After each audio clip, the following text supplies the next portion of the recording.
Hi guys. Right. So what I'm doing here really is finishing off my session 9. So you'll see this as an attachment in session 9.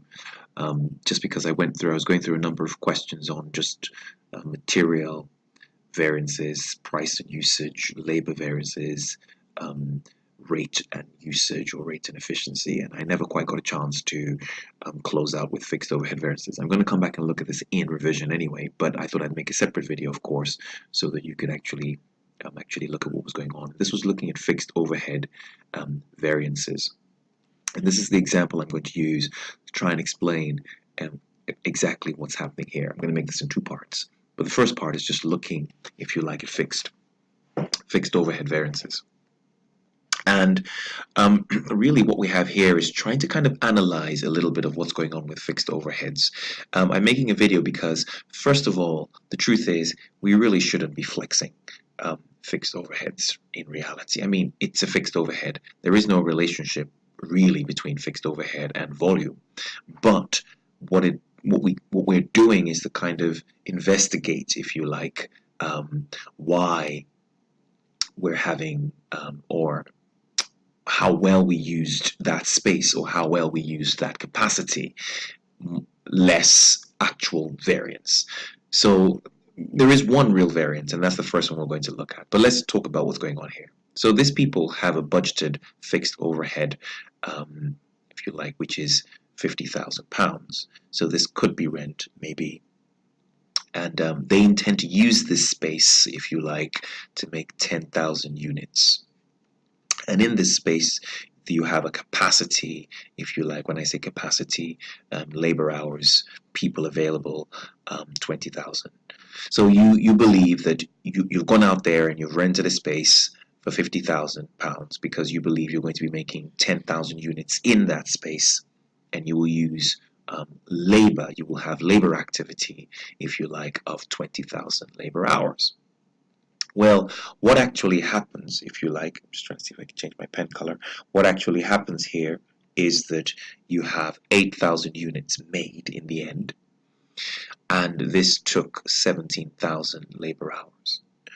So, really, we know that when we really want to try and analyze what's going on here, we should be looking at, if you like, the labor.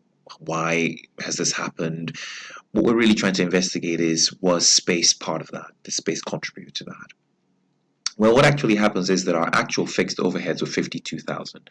So instead of paying rent of which we thought we would pay of 50,000, we end up paying rent of 52,000.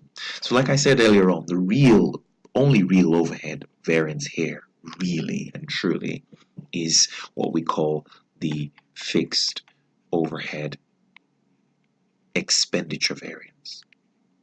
This is the real variance, and this variance really is the difference between how much rent we actually paid and how much rent we should have paid, and that's £2,000. And this is called the fixed overhead expenditure variance. So what is the fixed overhead expenditure variance? This is literally the difference between what we budgeted the overhead to be and what it actually was. So we thought we were going to pay rent of 50 grand, but we have had to pay rent of 52 for whatever reason. Typically these are external reasons, if you like, out of our power. And so the landlord might have increased the rent, and that's the case. What I'll do maybe later on in the last part of the video is kind of put another slant to this and put another angle to this so you can sort of see it from a range of angles. But I'm just going to stick with this process first of thinking about it. That's the first thing. Now, what we can also do is kind of go back to analyze, look a little at this issue of units. The reason I've gone out there and rented out this space was because I believed that I was going to make 10,000 units in this space, but I've made 8,000 units. So technically I believed, in terms of volume of units, I believed that if I was trying to find out what my overhead absorption rate was, my fixed overhead absorption rate per unit, it'll be £5. Wouldn't it be 50,000 divided by the 10,000 units? I'm assigning, I believe, that the fixed overhead per unit is £5. That's what I'm expecting, if you like, to spend on, if you like, a unit of overhead in terms of space. But I go out there, and what we actually did was 8,000 units. So in terms of volume, what we have actually ended up with, if you like, is, oh, sorry, so this is all to do with the fixed overhead expenditure variance. When we now look at volume here, again, we thought we would need space for 10,000 units.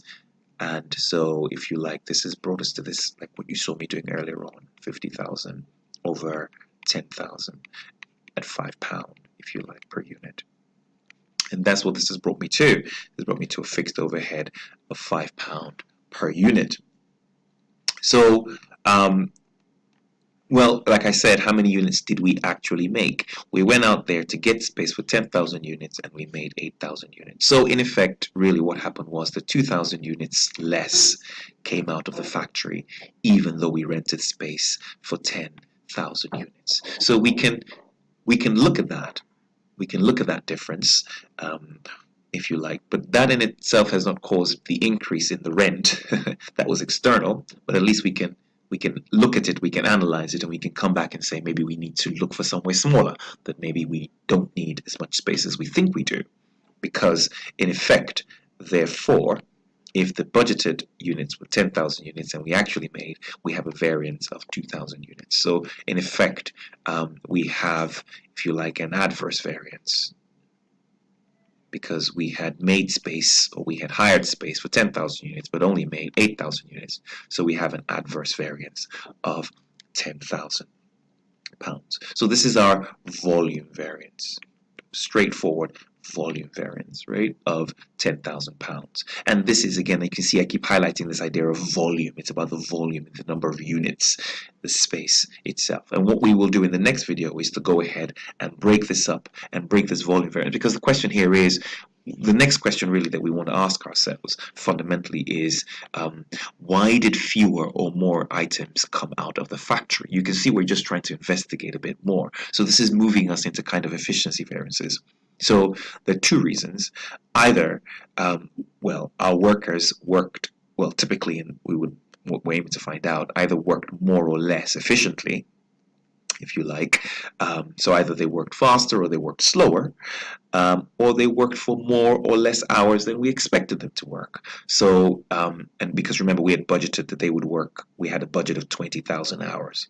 So either they worked less than the 20 hours or more, depending on what the picture is, or they worked faster or slower, as you would expect. So typically, things are either about working more or working faster, and that's what we break down that volume variance into. And we'll look at that in the next video. I like making these short, so you're sort of aware. And you can, so please go back again and be very clear about the idea of the fixed overhead expenditure variance and the fixed overhead volume variance. Okay, see you in the next video.